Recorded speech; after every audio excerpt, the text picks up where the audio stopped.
Everyone, welcome and welcome back to न्याय सांश। आज के इस वीडियो का टॉपिक होने वाला है रिसर्च प्रॉब्लम, जिसमें हम रिसर्च प्रॉब्लम का मीनिंग, स्टेप्स और लास्टली जो कंप्यूटर्स का रोल है लीगल रिसर्च में वो डिस्कस करेंगे। So starting with the meaning of research problem basically एक स्पेसिफिक एक्शनेबल इशू है, एक ऐसा कॉन्ट्राडिक्शन या हम गैप बोल सकते हैं नॉलेज में, जो एक पर्टिकुलर स्टडी एम करती है कि वो उस इशू को, उस कॉन्ट्राडिक्शन को एड्रेस करे।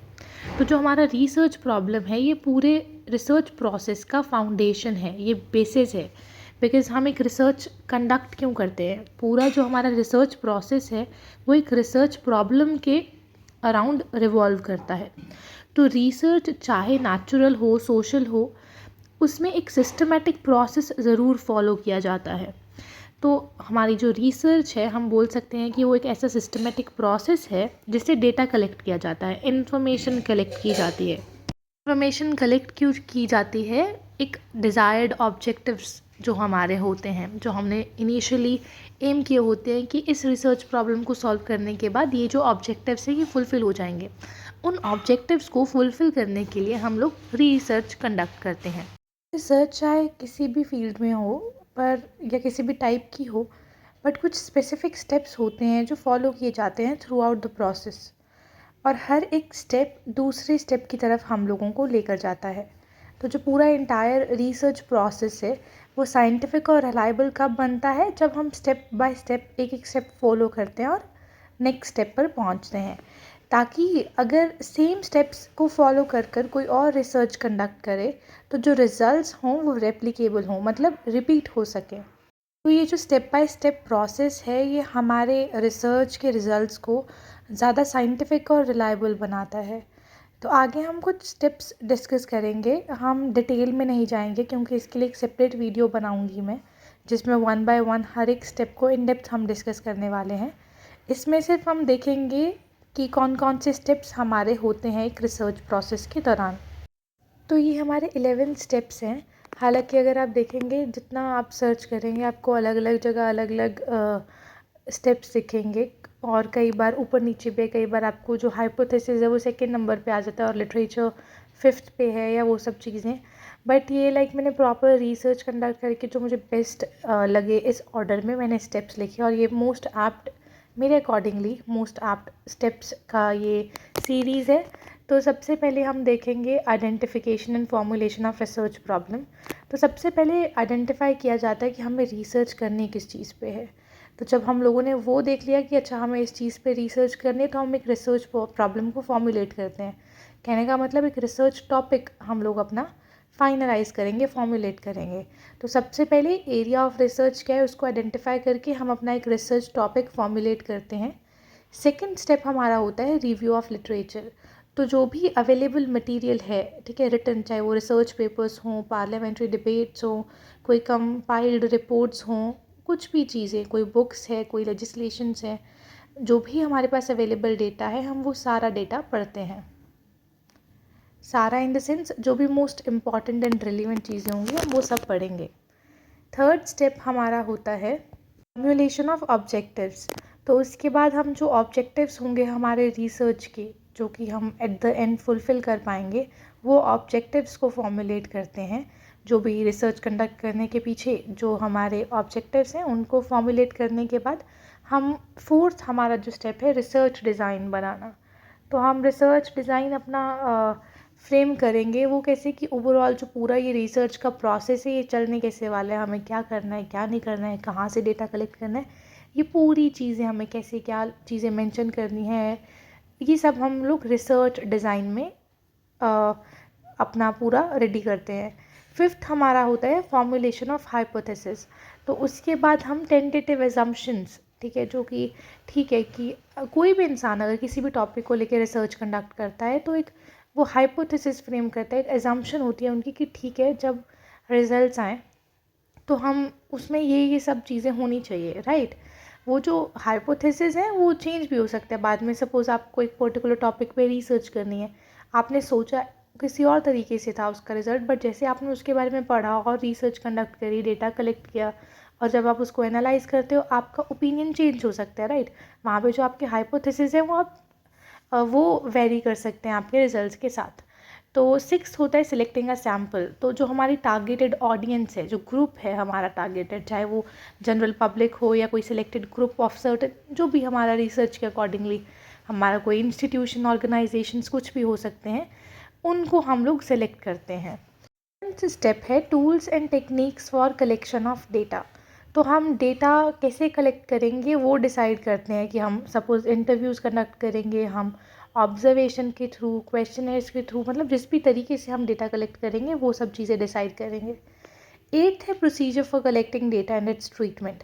तो हम डेटा कलेक्ट करेंगे, जैसे भी थ्रू आउट हमें क्वेश्चनर्स बनाने हैं तो वो बनाएंगे, इंटरव्यूज़ कंडक्ट करने हैं वो करेंगे।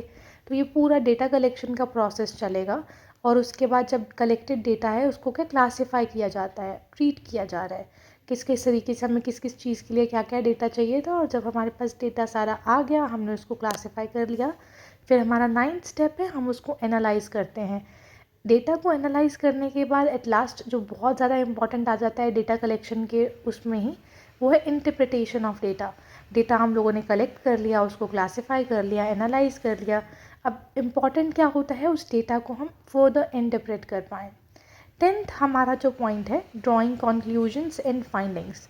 तो जो भी हमारा पूरा प्रोसेस हुआ from identifying and formulating a research problem till data collection and analysing and interpreting it, उसके बाद हम अपना जो भी हमें लगता है उस हिसाब से कंक्लूजन्स ड्रॉ करते हैं फाइंडिंग्स पे। जो भी हमारी फाइंडिंग्स है हम वो चेक करेंगे और एट लास्ट हम एक रिसर्च रिपोर्ट लिखेंगे। तो जो भी, अगर आप रिसर्च पेपर लिख रहे हैं तो आप रिसर्च पेपर लिखेंगे, रिसर्च रिपोर्ट लिख रहे हैं तो रिपोर्ट लिखेंगे। तो ये सारे स्टेप्स थे एक रिसर्च प्रॉब्लम के। सब टॉपिक हमारा है role of computers in legal research. तो कंप्यूटर्स बहुत क्रूशियल रोल प्ले करते हैं मॉडर्न लीगल रिसर्च में, या इन जनरल हम रिसर्च की बात करें तो उसमें भी, बट हम लॉ के कंटेक्स्ट में बात कर रहे हैं। तो लीगल रिसर्च में कंप्यूटर्स बहुत हेल्प करते हैं, ठीक है। कंप्यूटर से जो हमारा रिसर्च का प्रोसेस है वो बहुत फास्ट हो जाता है, एक्यूरेट रिजल्ट्स हमें मिल पाते हैं और अच्छा एफिशिएंट भी होता है। तो जो रोल है हम वो इन पॉइंट्स के थ्रू डिस्कस कर सकते हैं। तो ये 7 पॉइंट्स हम 1 बाय 1 डिस्कस करेंगे। सबसे पहला पॉइंट है हमारा easy access to legal databases. तो जो कंप्यूटर्स हैं उनसे हमें एक इंस्टेंट एक्सेस मिल जाता है ऑनलाइन लीगल डाटाबेसेस का, जैसे मनुपात्रा, एसएससी ऑनलाइन, हम इन सब चीज़ों की बात करें, या उसके अलावा बहुत सारे और लीगल डेटाबेसेस हैं जिनमें हम चाहे case law, statutes, rules, regulations, commentaries हों, आर्टिकल्स हों, लीगल ब्लॉग्स हो, इन सब चीज़ों को बहुत ईजिली एक्सेस कर पाते हैं ऑनलाइन, राइट। सेकंड हमारा है जो point, time saving and efficiency.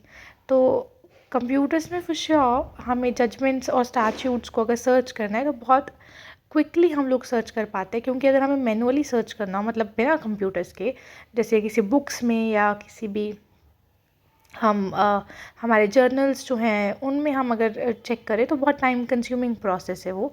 But अगर हमें कंप्यूटर में क्या, कीवर्ड सर्च करो, फिल्टर, साइटेशन, इन सब चीज़ों के थ्रू बहुत जल्दी हम लोगों को कम टाइम में बिना कुछ खास ज़्यादा एफर्ट से चीज़ें मिल जाती हैं ईजिली। थर्ड पॉइंट है हमारा up to date legal information. तो जो लीगल प्रोविजंस और केस लॉज है ये फ्रीक्वेंटली चेंज होते हैं, right. Case laws in the sense मतलब जो डिसीजंस होते हैं, जो जजमेंट्स हैं, तो वहाँ पे जो हेल्ड कर रहे हैं वो सब चीज़ें चेंज हो रही है। तो सपोज़ लेजिस्लेशंस भी हैं, हमारे बेयर एक्ट्स भी हैं, कॉन्टिन्यूस अमेंडमेंट्स के थ्रू वो चलते हैं। तो नेट पे हम लोगों को यूजुअली कंप्यूटर की हम अगर बात करें तो ऑनलाइन हमें बहुत इजीली जो अपडेटेड या मोस्ट रीसेंट जो हमारा डेटा है वो हमें मिल जाता है।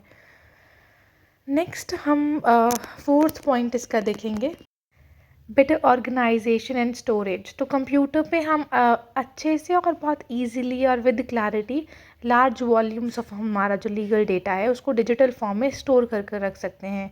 इजीली हम ऑर्गेनाइज कर पा रहे तो हम रिट्रीव भी बहुत इजीली कर पाते हैं फाइल्स को, है ना। तो कंप्यूटर में इन सब चीज़ों को मैनेज करना बहुत ईजी हो जाता है। पॉइंट है हमारा accurate citation and cross referencing. तो जो लीगल रिसर्च सॉफ्टवेयर्स हैं बेसिकली ये प्रॉपर साइटेशन फॉर्मेट्स भी प्रोवाइड करते हैं और उसके साथ साथ easy cross referencing of cases and statutes भी प्रोवाइड करते हैं। जैसे आपने देखा होगा कई बार कुछ केस लॉज लिखे होते हैं वहाँ पे हाइपर लिंक्स लगा रखे होते हैं ताकि वो जैसे आप उस पर क्लिक करें और वो जो भी आपका डिसाइड केस लॉ है आपको उस पर पहुँचा देता है, और उस पर भी आपको क्या वो केस लॉ है उसके बारे में पता चलता है। पॉइंट है हमारा support for academic and empirical research. तो जो कंप्यूटर्स हैं वो हमारा रिसर्च में तो बहुत हेल्प करता है। देखो, हमें सर्वेज कंडक्ट करने हो, इंटरव्यूज़ कंडक्ट करने हो, या सपोज़ क्वेश्चनेयर्स है हम लोग गूगल फॉर्म्स के थ्रू भेज सकते हैं, राइट। तो ऐसे डेटा कलेक्ट करना बहुत ईजी हो जाता है रिसर्च के दौरान। अब थ्रू आउट द प्रोसेस अगर हम लोग देखें, सिर्फ डेटा कलेक्शन ही नहीं, अगर हमें कोई रिसर्च टॉपिक भी चूज़ करना है, रिसर्च प्रॉब्लम क्या है उसको आइडेंटिफाई करना है, प्लेंटी ऑफ हमारा जो मटेरियल है पड़ा हुआ है ऑनलाइन, है ना। तो हम जितना लिटरेचर हमें रिव्यू करना है, तो जितने भी हमारे स्टेप्स हैं बहुत ईजीली हम लोग कंप्यूटर्स के सपोर्ट से हम स्मूथली अपने जो रिसर्च है उसको कंडक्ट कर पाते हैं, और हमारा स्टेप बाय स्टेप सारा ईज़िली हो जाता है। तो computers through out the process हम बोल सकते हैं हमें असिस्ट करते हैं। 7th है रिमोट एंड पेपरलेस रिसर्च। तो कंप्यूटर्स और इंटरनेट के साथ जो लीगल रिसर्च है हम कभी भी कहीं पे भी कंडक्ट कर सकते हैं।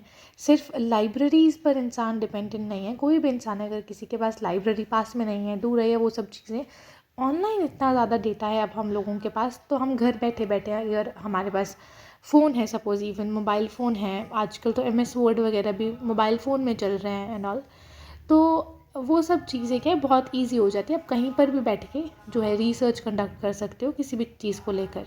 तो इन्फॉर्मेशन का एक्सेस हो, चाहे डेटा कलेक्शन टूल्स हो, पूरा प्रोसेस आप जितना भी रिसर्च का है घर बैठे भी आप कर सकते हैं उसको effectively complete. So this was all about research problem. Thank you so much for watching this video and stay tuned for more such videos on different topics.